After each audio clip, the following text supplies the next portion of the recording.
So it's my distinct privilege and honor to introduce you to the President of Rotary International, Shekhar Metha. Hello everyone, especially Rhonda. Thank you so much for asking me to come and speak to all of you today. I am Shekhar Metha, President-elect of Rotary International. On 1st July 2021, I will become the President of this international organization of 1.2 million members. And I'm not shy about my goal to increase that membership to 1.3 million members by the end of my one-year term. So, I would be delighted for you to learn more about Rotary, and if you feel, do join us. The motto of Rotary International is service above self, and I want to speak to you today about the importance of devoting your life or part of it to the service and to helping others. Whether you do it in your own organization or through other groups or even on your own individually. Service helps change the world and service changes us too. And when you think of service, I want you to imagine big and great things.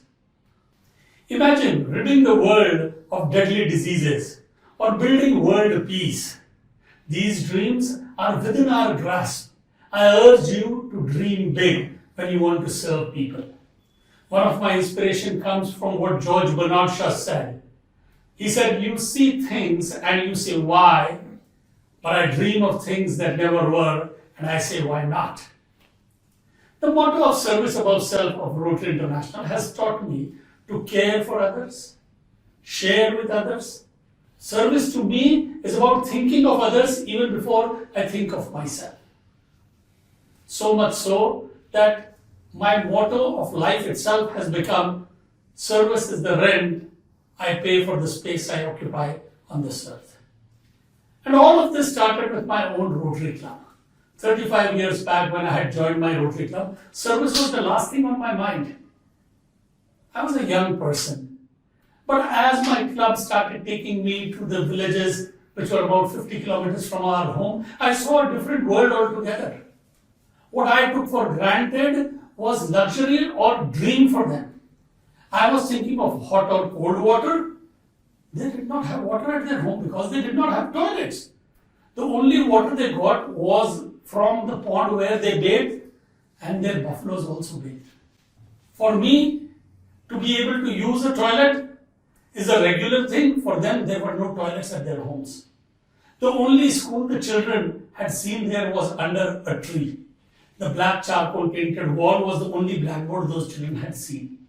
Healthcare facility was not at all there, and if at all, it was dismal. As I kept doing these projects, I realized that this world is divided into two parts. One where there is an abundance and one where there is very little. It is for us and everyone to ensure that we get things to places where there aren't. What we take for granted and is luxury for them, we need to take from where there is and try to bring it to where there is not. And that is what Rotary has been doing. And that's what I learned doing at my club. But soon, my Rotary Club started setting up toilets, provided clean drinking water. We enhanced the education system. We set up world-class health facilities in those communities. And service became a way of life for me.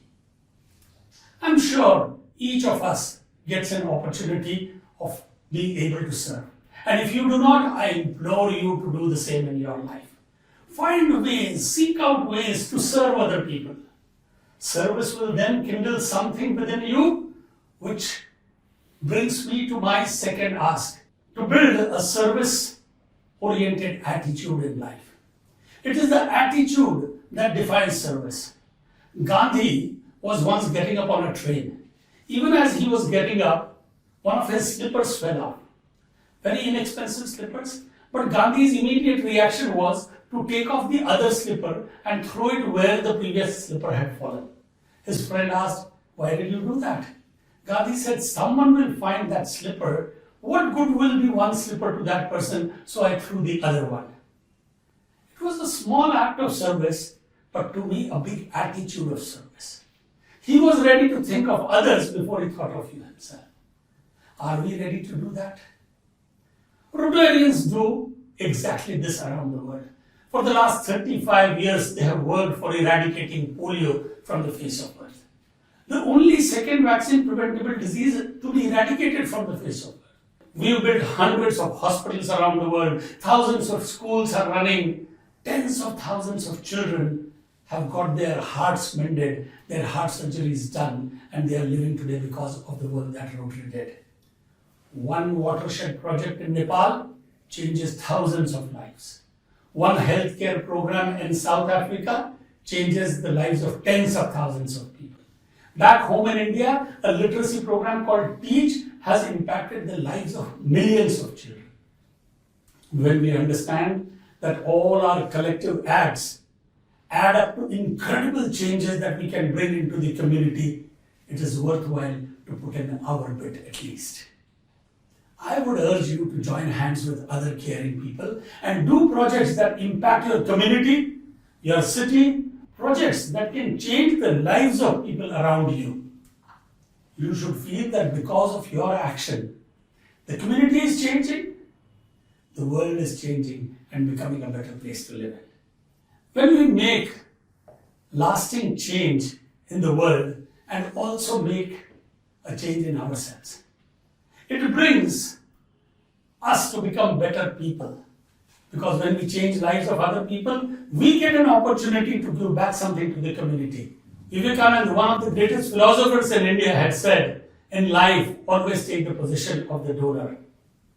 And be so humble in giving that the donor kneels down and prays, "May I give?" I have given you a big picture of service, but you may want to start very small by doing something in your own backyard. Find a need and start serving people. And if you find there is no need in your backyard, let this world be your backyard. In today's time, when the virtual world has shrunk the world so very much, the entire world is there for us to help. There are still millions of people who go to their bed hungry. There are millions of people who do not have a roof over their head. Water to millions of people is a walk for at least 2 kilometers in hot sun just to get a little bit of water back to their homes. There are millions and millions of homes which do not have toilets as of now. How about bringing some water into those parched villages?